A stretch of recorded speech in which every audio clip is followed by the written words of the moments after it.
예, 채널 방송을 시청해주시는 여러분, 안녕하세요. 예, 능력 대결 8번째 시간입니다. 우선 오늘 말씀은, 우선 오늘 말씀은요, 디모데 전서, 디, 아니구나, 디모데 후서구나. 예, 디모데 후서입니다. 3장 1절에서 7절. 예, 말씀입니다. 잠깐 방송을 멈춰 놓으신 상태에서 해당 구절을 찾으셔서 읽어보신 뒤에 시청을 하시려면 더 도움이 되지 않을까 생각을 해봅니다. 제가요, 오래전 제작한 방송에서 이러한 이야기를 그림을 그리면서 한 적이 있어요. 자, 한번 그려볼게요. 이것도 물론 거기서 시작을 합니다. 도너츠 3개에서 시작을 하는데 중요한 것은 이게 이제 그릇이 이렇게 있는 거예요. 그죠?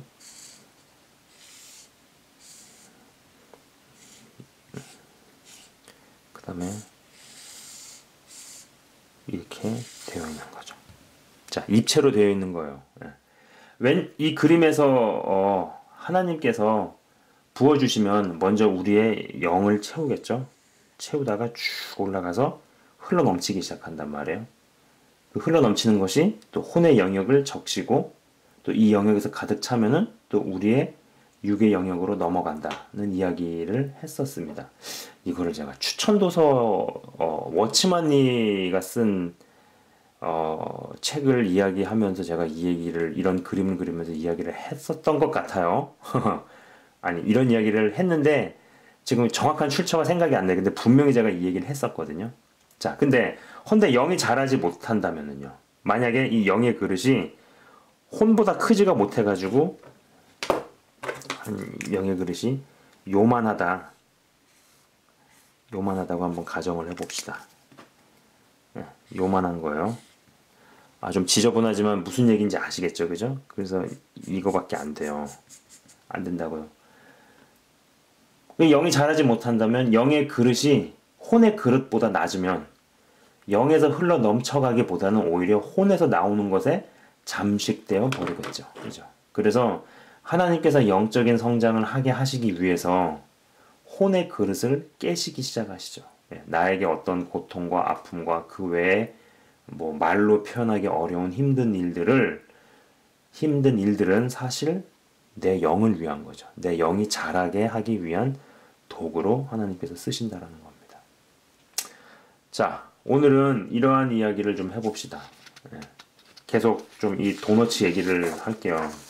제가 잘 그리는 이 도너츠 3개부터 시작을 해봅시다. 자,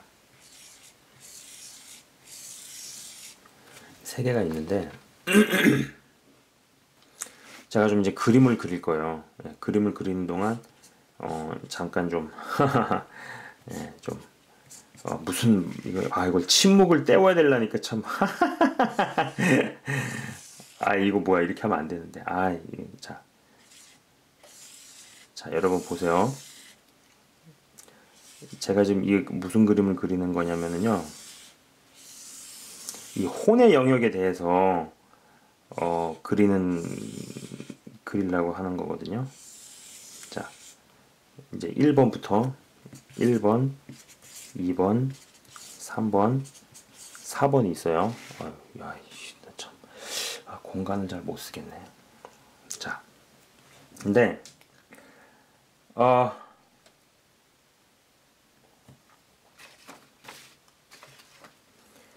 이 그림들이 지금 무엇을 의미를 하냐면은요. 자, 여기가 이제 0인 건 다 아시죠? 여기가 다 0 있는 건 다 아시죠? 그죠? 여기도 0이고.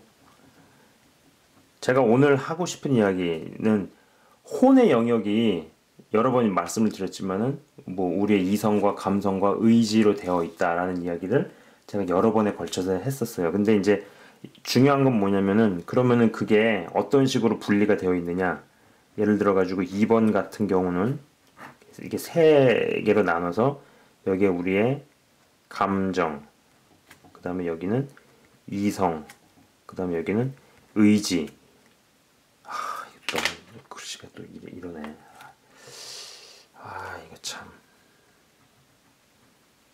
이것도 좀 잘 안 보이는 것 같은데. 이걸 쓰자니 이게 해보자 그냥. 여긴 이성이고, 그죠? 여기는 감정, 감성이고, 여기는 의지. 이런 식으로 볼 것이냐, 아니면은 여기는 조그맣게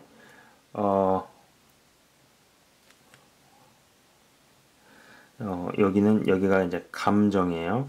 감성. 그 다음에 반으로 나누어 가지고 여기는 이성. 그 다음에 여기는 의지. 혼의 영역이 이렇게 되어 있느냐? 예? 아니면은 이렇게 돼가지고 여기 절반이 나눠져 있는데 여기는 감성, 이성, 그 다음에 의지 이렇게 되어 있느냐? 아니면은 여기는 하이 참, 아따매 참말로 동그라미 세 개를 이렇게 그려가지고요. 여기에 이성, 감성, 의지 아니면 감성, 이성, 의지 의지 이런 식으로 되어 있느냐 이 그림이거든요. 여러분 다 이해하시겠죠? 예. 자, 우리 혼의 영역이 1번부터 4번까지에서 보여지는 것처럼 구성되어 있지 않을까 생각을 해봅니다. 예. 사실 이 영역은요, 이 혼의 영역은 누구도 정확하게 알 수는 없어요. 사역자나 목사님들도 의견이 조금씩은 제각각 다릅니다. 예. 성경에서 성령께서 우리 안에서 일하시기 시작하면은 우리의 전 인격에 일이 일어나죠. 자, 솔직히 이 영역에 대해서는요 누구도 정확하게 몰라요. 마치 뭐랑 똑같냐면은요 삼위일체를 우리가 믿지만은 삼위일체를 누구한테 설명을 한다. 저는 건 있을 수 없는 일이라고 봅니다. 아무리 설명을 잘 해도 인간의 언어로 그거를 와닿게 완전히 어떤 놀랍게 아무리 어떤 예화를 들어서 얘기를 해도 삼위일체를 정확하게 표현하기가 어렵죠. 그죠? 근데 참 표현을 정확하게 못함에도 불구하고 그것이 믿어진다라는 게 더 놀라운 일이잖아요. 그죠? 그래서 삼위일체 같은 주제나 이슈는 서로 얘기를 시작하면 한도 끝도 없잖아요. 좀 약간 그런 거랑 비슷한 거예요. 이 인간의 영혼육에 대한 이야기. 분명히 우리 안에 영과 혼과 육이 있는 건 알겠는데 그럼 그런 것이 어떻게 위치되어 있느냐, 어떤 식으로 작용을 하느냐 이런 거에 대해서는 솔직히 의견들이 좀 분분하다라는 거죠. 자, 아무튼 성령께서 이제 우리 안에서 일하시기 시작하면요, 우리의 전 인격에 일이 일어나죠, 그죠? 어떤 마음이 먹어진다라든지, 아니면 어떤 생각을 하게 된다라든지, 아니면 뭐 마음과 생각에 따라서 의지를 가지고 뭐 하지 말아야 하는 것을 안 하게 된다든지, 아니면 해야 할 것을 하기 시작한다든지, 이런 것들이요. 이런 등등의 일이 벌어지고 이것이 지극히 정상이죠. 제 개인적으로는요, 이건 제 개인적인 그냥 의견이에요. 2번, 3번, 4번이 섞여 있는 모델이지 않을까라는 생각을 해보는데, 여기서 이제 여기서 제가 강조하고 싶은 것은요, 이게 오늘의 핵심이죠. 분명히 이성보다는 감성이 더 중요하다라는 거죠. 다시 말해서 머리는 채워져 가는데 마음이 바뀌지 않는다면 무언가 잘못되었다라는 거죠. 저는 전작의 방송들에서 머리가 죽고 심장이 살면은 뇌사이긴 해도 살아있잖아요. 그죠? 뇌사이여도 할 수 있는 일이 있긴 있죠. 침대에 누워있는 일은 적어도 할 수 있잖아요. 그죠? 머리가 죽고 심장이 살면은 뇌사이긴 해도 살아있지만 머리가 살고 심장이 죽으면 그건 명백하게 의학적인 죽음이죠. 땅속으로 묻히는 거죠. 그런 이야기를 했었습니다. 그래서 뭐 머리 중심의 크리스찬 아니면 심장 중심의 크리스찬 그런 주제로 방송을 찍었던 기억이 납니다. 근데 이제 심장이 살아있는 상태에서 머리가 살아있는 것을 추구해야 하지만 둘 중에 하나를 고르다면 머리가 죽더라도 심장이 살아야 하는 어떤 전자를 골라야 한다는 이야기를 했었어요. 그리고 신앙이 좋아질수록 하나님의 성품을 닮아가게 되어 있고 그것이 진짜라는 이야기를 했었습니다.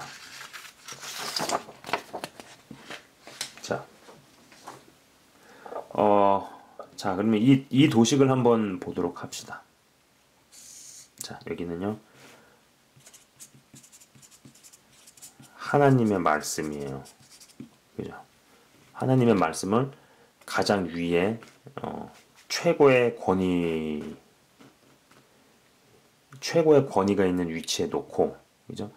그 다음에 여기다가 뭐 물리학, 심리학, 그 다음에 철학, 뭐 역사학, 경제학, 뭐 수학, 과학 쭉쭉쭉 좀 씁니다. 그 다음에는요, 여기는 뭐 물리학, 뭐 철학, 역사, 과학, 뭐 심리학, 경제학, 경영학 쭉쭉 쓴 다음에 여기다가 신학 딱 쓴다고 치자고요. 두 사이드가 있어요. 자, 여기는 하나님의 말씀을 영의 양식으로 보는 사이드고요. 여기는 하나님의 말씀을 머릿속 지식으로 보는 섹터입니다. 자, 여러분 한번 솔직히 우리가 얘기를 해보자고요. 솔직히 한번 생각을 해보자고요. 하나님을 공부해서 알 수 있을까요? 우리가 살면서 경험을 하는 하나님은요, 아무리 오랜 시간을 경험을 하고 알아본들 태평양에서 퍼올린 한 컵의 물밖에 되지 않아요. 사역자나 목사나 그 외에 어떤 하나님께서 특별한 은혜를 주셔서 더 알게 하시고 깨닫게 하신 분들은 뭐 이제 컵이 아니라 뭐 바켓으로 태평양 물을 퍼 올렸다라고 말할 수 있겠죠. 그러나 그것은 이제 컵들 사이에서는 차이가 있어 보일 뿐이지 태평양 바다 입장에서 보면은요 다 고만고만하죠. 그죠? 솔직히 우리는요 표면만 긁다가 끝나는 인생입니다. 예. 그런 의미에서요 우리 모두는요 다 초신자인 거죠. 예. 우리끼리 비교할 때는 어떤 사람이 뭐 더 영성이 있다, 더 뭐 믿음이 있다, 뭐 이런 거를 이야기하고 논할지 모르지만 솔직히 하나님 시각에서 볼 때는 그런 차이라는 게 별 차이 없다라는 거죠. 그죠? 근데 믿는다 하면서도 이 왼쪽이 아니라 오른쪽에 속해 있는 분들이 제법 많다라는 거죠. 예. 제법 많다라는 거죠. 이러다 보니 어떤 현상들이 벌어질까요? 자, 담임 목회자를 뽑는데 박사 학위 이상의 학위 취득이 어떤 필수가 되죠. 그죠? 그래서 뭐 디민 과정을 밟아야 된다. 그리고 또 뭐 외국에서 박사를 따는 게 더 좋다. 뭐 유럽에서 신학을 하고 뭐 이런 것들이 필수가 돼 버리잖아요. 그죠? 또 어떤 현상들이 있을까요? 머리는 지식으로 가득 차지만은 마음이 절대로 바뀌지 않는 사람들이 속출합니다. 자, 그 다음에 오늘 이제 주제 중에 하나, 제목 중에 하나이긴 한데 이 기독교 지성주의가 득세하면서 기독교의 쇠퇴와 몰락을 가져오죠. 예. 참고로 이제 대한민국, 한국 같은 경우는요. 저도 기억이 아직 나요. 예전에 한때는 1200만 성도 이야기를 했었어요. 예. 뭐 그것이 뭐 정확한 통계라고 보기는 좀 어렵겠지만 자세한 통계라고 보기는 좀 어렵겠지만 하여간에 분명하게 1200만 성도 이야기를 했었거든요. 근데 지금은요 이거를 600만 얘기하더라고요. 조금 더 약간 더 현실적으로 아니면 좀 더 비관적으로 이야기하는 사람은 400만 이야기하는 것도 제가 들어봤어요. 그러니까 이게 무슨 얘기냐면은 그게 점점점 줄기 시작한 게 기독교 지성주의가 점점점 치고 올라가는 거예요. 그래서 담임 목회자를 뽑는데 반드시 외국에서 유학을 해야 되고 반드시 뭐 박사 학위가 있어야 되고 반드시 어떤 교육기관에서 공부를 많이 해야 된다. 평신도가 무슨 사역을 하느냐? 공부를 많이 해야 된다. 뭐 이런 식으로 어떤 그런 분위기가 팽배하는 거죠. 그죠? 그래서 점점 그런 식으로 진행이 될수록 성도 수는 줄기 시작했다. 이런 거죠. 물론 숫자에 큰 의미를 두는 건 아니지만 그래도 숫자가 많은 곳에서 알곡이 많을 가능성이 높은 것 또한 사실이죠. 그죠? 하나님께서는 저는 숫자를 보시는 분이 아니라고 생각을 합니다만 동시에 숫자가 많은 곳에서 알곡이 많겠죠. 아무래도 그렇지 않겠어요? 자, 또 어떤 현상들이 나올까요? 복음 전파와 예수님이 분부하는 것을 그러니까는요, 복음 전파와 예수님이 분부하는 것을 가르쳐 지키게 하라는 사역은 안 하고 그럴싸하지만 결국 딴짓을 하죠. 여러분 아셔야 되는 게 예수님께서 부활하신 다음에 말씀하신 거는요, 부활하신 다음에 명령하신 거는 딱 두 가지예요. 복음 전파 그리고 가르쳐 지키게 하라. 이 두 가지를 이야기를 하셨거든요. 그죠? 근데 여러분 생각해 보세요. 복음 전파하고 가르쳐 지키게 하라라는 이 예수님의 마지막 유언, 부활을 하시기 전에 말씀하신 일, 이거를 하라는 건데, 이거를 하는데 그렇게 높은 학위 이런 것이 사실 필요한 건 아니잖아요. 그죠? 근데 이 예수님께서 마지막으로 말씀하신 부활하시고 나서 승천하시기 전에 하신 이 유언과 같은 이 말씀을 하라는 일, 이거에 관련된 것은 하지 않고 그럴싸하지만 결국 딴짓을 하게 되죠. 자, 그 다음에 또 이 말씀드린 것처럼 이 왼쪽에 속하게 되면은 또 어떤 일들이 등장을 합니까? 성경에 등장한 모든 은사나 기적이나 방언이나 권능 등등을 부인하죠. 뭐 어떤 분은 뭐 은사는 끝났다더니 아니면 뭐 기적은 종결됐다다든지 뭐 이런 일단 뭐 이런 이거 헛소리죠, 헛소리. 이런 헛소리를 하기 시작하죠. 그리고 뭐 성령하지만 실제로는 성령을 인정 안 하는 사람도 나오기 시작합니다. 그 오른쪽에 있는 사람들은요. 근데 가장 무서운 게 뭐냐면은 이 오른쪽에 속하는 사람들이 다 아니지. 오른쪽에 있는 사람들은요. 근데 가장 이게 무서운 건 것 같아요. 여기에서 완전히 뿌리가 박힌 사람들은요. 결국 예수를 진짜 제대로 믿는 사람들을 핍박하는 위치에 서게 된다라는 거죠. 사실 이게 가장 무서운 거죠. 또 그 외에도 여러 가지 일들이 있을 수 있어요. 그러나 제가 대략적으로 좀 말씀드린 이런 일 등등의 일들이 벌어진다라는 거죠. 그러니까 이런 거니까는 다른 말로는 어떤 기독교 지성주의라고 말씀을 드릴 수 있겠는데 아까 제가 이 도너츠 그림을 그려가면서 이야기를 했었지만은요.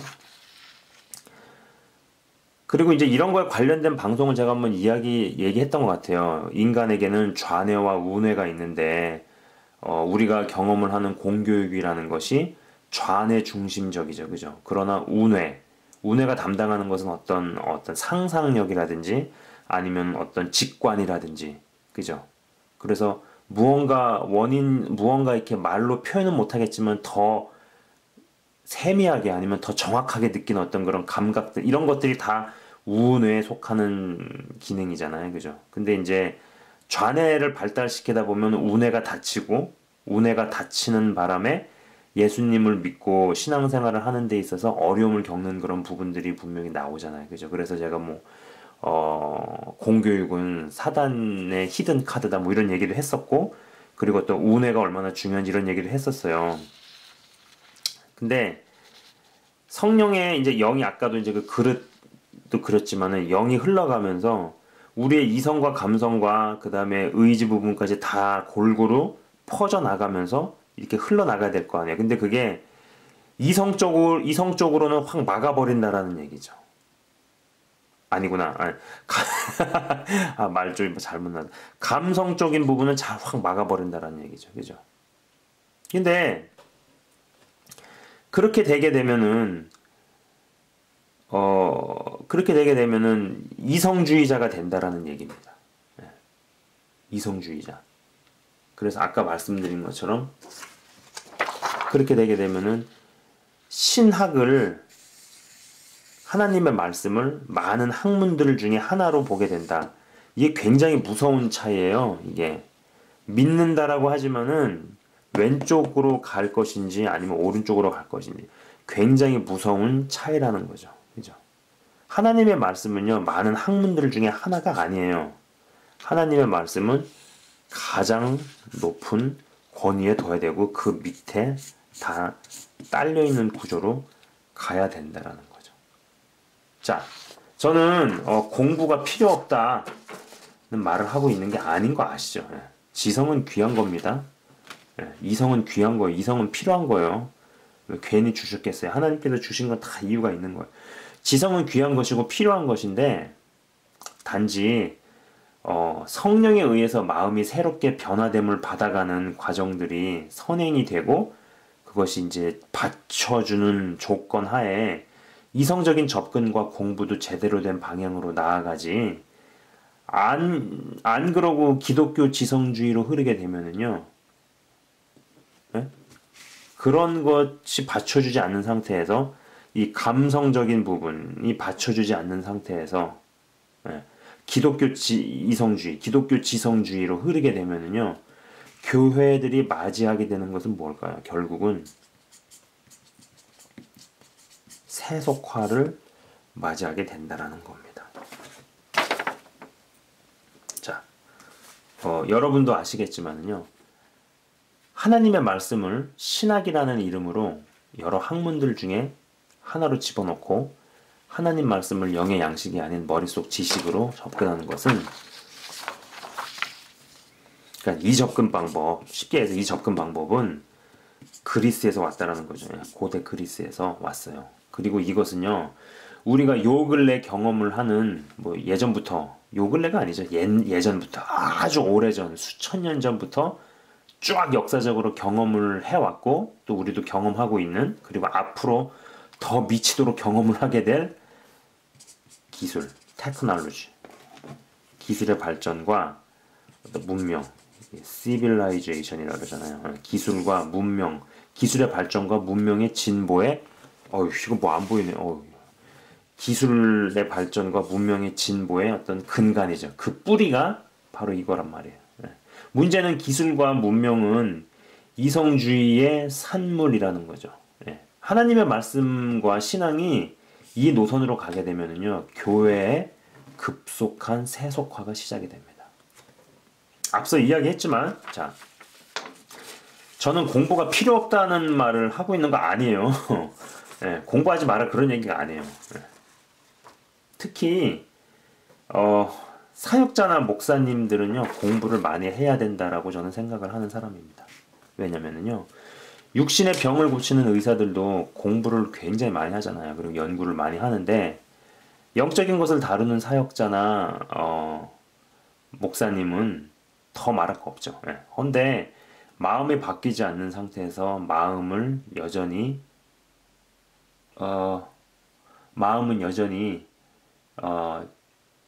죽은 상태에서 지식만 쌓인다면, 마음은 바뀐 상태에서 머릿속이 차라리 백지가 되는 게 더 낫다라는 거죠.